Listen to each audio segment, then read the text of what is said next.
देखो मैं 5-4 मिनट बोलूंगा बस। कितना? 5-4 मिनट। और अगर 5 और 4 यानी 9 मिनट आप मुझे सुन लोगे तो मैं आगे बात करूंगा, अन्यथा नहीं। मंच पर लोग चहलकदमी बंद कर दें।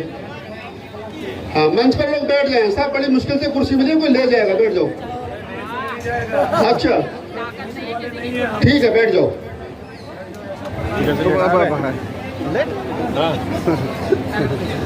अपन कभी लेट चलिए, तुम आए। बहुत बहुत आभार तमाम साथियों का, और विशेष रूप से राजकुमार जी का आभार जो संकल्प भूमि ट्रस्ट के और उनके तमाम साथी जो कड़े संघर्ष और मेहनत के बाद में इस खूबसूरत मंच को सजाने में सफल हो पाए।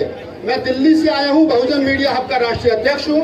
2017 में राजकुमार जी ने बुलाया था एज ए कवि, तो जब आया था कविता सुनाने के लिए, तमाम साथी लोग जानते हैं। मैंने शशि भूषण कहा है, ये शशि भूषण बैठा हमारा छोटा भाई है। मैंने 2013 से और 2018-19 तक देश भर में कवि सम्मेलन किए बाबा साहब डॉक्टर अम्बेडकर पर। 22 राज्यों में 1000 से ज्यादा कवि सम्मेलन किए। संसद भवन में 10 बार से ज्यादा कविताएं पढ़ी। शशि भूषण ने मेरे साथ लगभग 600 प्रोग्राम देश भर में किए, और यहाँ पर भी हमने एक प्रोग्राम किया था साझा 2017 में। मैंने एक बात कही थी कि जिस दिन मुझसे बेहतर गीत लिखने वाला और जिस दिन मुझसे बेहतर कविता पढ़ने वाला कोई बच्चा या कोई बच्ची मिल जाएगी, उस दिन राहुल नागपाल मंच के नीचे बैठ करके ताली बजाएगा, मंच पर नहीं आएगा। हमको ये त्याग चाहिए, हमको ये त्याग चाहिए। वंदना सिद्धार्थ 2016 में बाराबंकी में मिली। आज वो मेरी फैमिली मेंबर है, हमारे कवि कुनबे की छोटी बहन है। मैं जिन लोगों के दिमाग में गलत फहमी उनको निकाल दूं, वो हमारे कवि कुनबे की छोटी बहन है। और मैं कह रहा हूँ 2016 में सुनी थी, मुझे लगा ये लड़की इस विरासत को, बुद्ध फूले आंदोलन को कविता के माध्यम से आगे बढ़ा सकती है। 19-20 तक हमने उसको संभाला, 21-22 का लॉकडाउन का आंदोलन, और आज वंदना सिद्धार्थ के साथ मैंने कहा था बेटा जिस दिन अच्छा पढ़ना सीख लोगे, मैं राहुल नागपाल बेशक राष्ट्रीय कवि हूँ, लेकिन मंच के नीचे बैठ करके ताली बजाऊंगा, तुम पढ़ना ऊपर खड़े होकर के। ये है साहब, हमने उसे तैयार किया। आज वो बेटी देश भर में जा रही है और देश भर में बाबा साहब पर कविताएं सुना रही है। और मैं कह रहा हूं कि वो वंदना सिद्धार्थ आज जो देश को सोशल मीडिया पर सबसे ज्यादा चर्चित चेहरा है, आज जो सोशल मीडिया पर सबसे ज्यादा देखे जाने वाला चेहरा वंदना सिद्धार्थ, उसको मैंने तैयार नहीं किया, उसके अंदर क्वालिटी थी। तथागत क्यों कंपा उसके ऊपर है। एक बार जोरदार ताली वंदना सिद्धार्थ के लिए आप बजाइए। और मैं चाहता हूं कि वो देश के कोने कोने तक जाए। अब मैं दूसरी बात पर आ जाता हूँ, 1.5 मिनट होगी, 1.5 मिनट में एक बात और कह देता हूँ। संकल्प भूमि ट्रस्ट के राजकुमार जी, वो तमाम लोग मुझे जानते हैं। मैं कविताएं पढ़ता था तो देश में सबसे महंगा कवि, बहुत सारे अवार्ड कवि सम्मेलन के लिए मुझे मिले। भारत सरकार ने अवार्ड दिया, दिल्ली गवर्नमेंट ने अवार्ड दिया कविता लिखने के लिए। मैंने पत्रकारिता शुरू की तो बेस्ट पत्रकारिता का अवार्ड 2021 में मिला, 2022 में मिला। आजकल हमारे साथी हैं, चाहे वो रतन लाल है, चाहे लक्ष्मण है, चाहे दलीप मंडल में 5-7-10 लोगों की टीम है। हम लोग बैठ करके एक थिंक टैंक है, हम लोग कुछ बनाते हैं, सोचते हैं तो देश भर में जाता है। तो वो कहते हैं तू भाषण भी दिया कर। तो आजकल मैं भाषण देता हूं तो थोड़ा बहुत भाषण भी वायरल मेरा हो जाता है। तो मैं भाषण पर आ जाता हूं, और भाषण के थ्रू मैं सिर्फ एक बात कहना चाहता हूं आप लोगों से। आप बहुत अच्छे श्रोता हो। मंच पर किन लोगों ने क्या कहा, क्यों कहा, किस संदर्भ में कहा, ये बहुत अच्छी बात है, उसका विश्लेषण कल होना चाहिए। लेकिन जो मैं कह रहा हूं वो ये कह रहा हूं कि संकल्प भूमि पर 11-10 दिन की नौकरी और 11वें दिन पर बाबा साहब डॉक्टर अम्बेडकर का यहाँ से निकाला जाना, अपमानित करके निकाला जाना, और इसी वृक्ष के नीचे डॉक्टर अम्बेडकर ने रोते हुए जो संकल्प लिया था, और उस संकल्प के थ्रू जो पूरे देश के लोगों को मिला, तो आप अपने दिल पर हाथ रख करके बताइए, जो बाबा साहब डॉक्टर अम्बेडकर आपको देकर के क्या वो रखा पाया, क्या वो बचा पाया? नहीं बचा पाए ना। या मंच पर हो या मंच के सामने हो या दाएं हो या बाएं हो, जो लोग यहाँ तक पहुंचे हैं वो बाबा साहब डॉक्टर अम्बेडकर के द्वारा दिए गए रिजर्वेशन में जो सरकारी नौकरी थी उसकी वजह से यहाँ तक पहुंचे। अगर सरकारी नौकरियां नहीं होती तो दलित समाज में मध्यम वर्ग तैयार नहीं होते, मेरी गारंटी है। मैं 1997 और 98 का जो मैं पढ़ने लिखने वाला हूँ, मैं आर्टिकल लिखता हूँ, अखबारों में छपते हैं, मेरी किताबों पर लोग पीएचडी करते हैं। तो मैं कहता हूं लोगों से, यार थोड़ा सा पढ़ा करो। 5 रुपए की किताब रोड पर से लेकर के अम्बेडकरवादी बनने से काम नहीं होता, आपको पढ़ना पड़ेगा किस संदर्भ में क्या बात कही गई है। मैं लोगों से कहता हूं 1997 और 98 का डाटा निकालिए, आपको पता चलेगा एससी और एसटी के लगभग 48 लाख सरकारी कर्मचारी पूरे देश भर में थे। कितने? 48 लाख। आज कितने हैं? कितने? 7.5 लाख।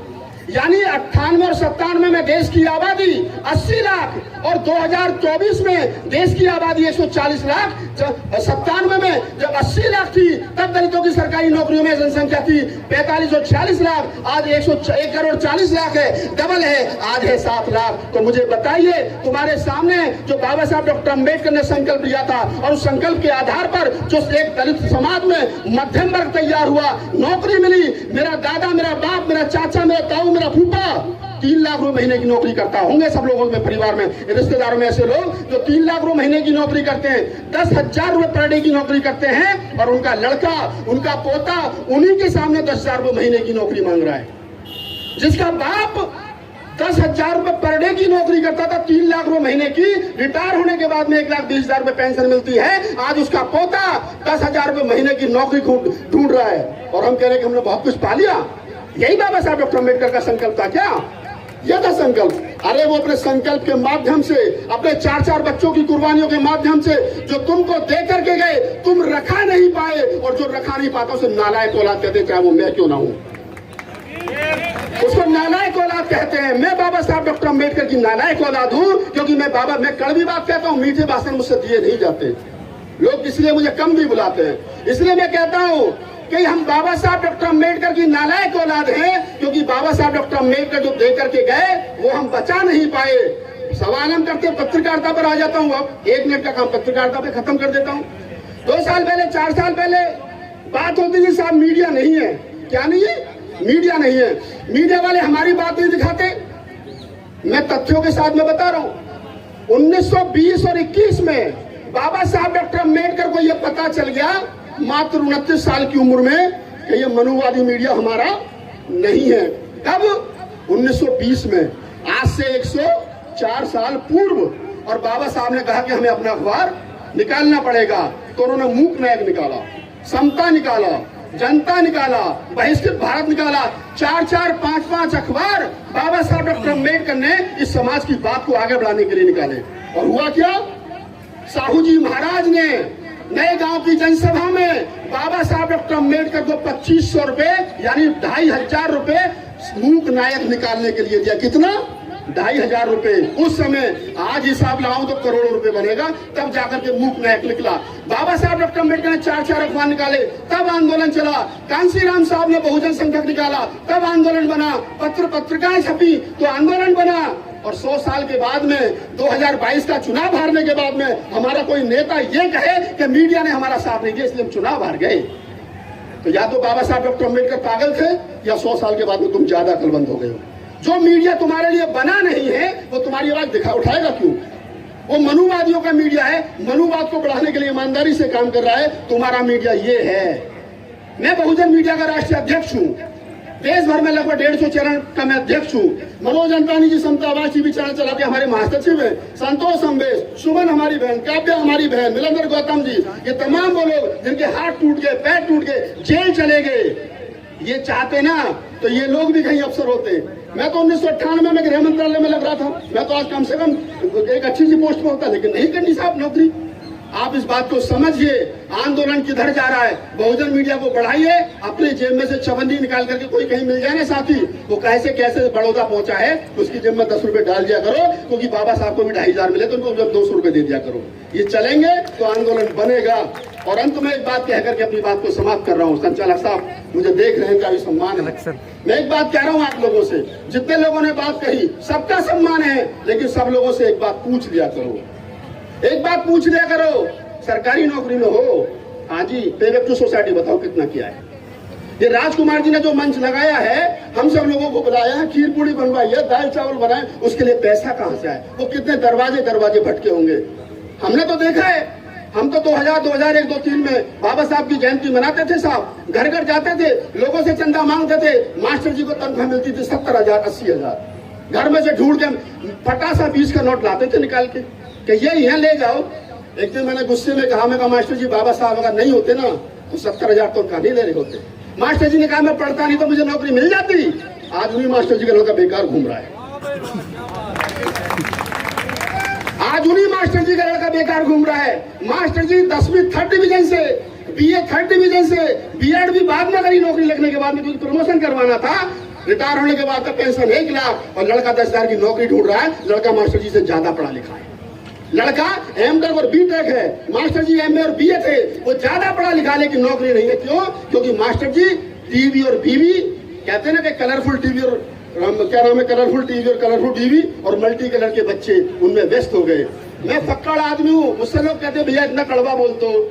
मैंने कहा मेरा कोई क्या बिगाड़ेगा, खाते में 320 रुपए पड़े, जेब में कुछ है नहीं, मोदी जी कुछ करेंगे नहीं मेरा। 17-18 पूरे देश भर में FIR हुई राहुल नागपाल पर, 10-12 वापस हो गई, 3-4 मुकदमे चल रहे हैं। मनोज अंतानी जी मेरे अभी 24 दिन जेल में रह करके आए, फिर चले जाएंगे, कोई आफत नहीं है, मुझे कोई दुख नहीं होता। लेकिन मुझे खुशी इस बात की है कि मैं शाम को जब लौट करके जाता हूँ और बाबा साहब की फोटो को देखता हूँ और आईने में अपने आप को देखता हूँ तो मुझे खुशी होती है कि मैं अपने हिस्से का काम करके आया हूँ। कम से कम मैं अपने हिस्से का काम करके आया हूँ ईमानदारी से। और अंत में सिर्फ एक बात कह करके अपनी बात खत्म कर रहा हूँ। जाइए, ये संकल्प भूमि, यहाँ की मिट्टी ले जाइए, उस पेड़ के नीचे की मिट्टी लेकर के जाइए और अपने मंदिरों में रखना और अपने बच्चों से कहना कि बेटा ये वो मिट्टी है जहाँ बाबा साहब बैठ करके रोए थे, तुझे कसम है कि तू जीवंत कहे बाबा साहब डॉक्टर के आंदोलन को आगे बढ़ाएगा। और कम से कम कुछ नहीं कर सको तो बच्चों को एक बात जरूर बता देना।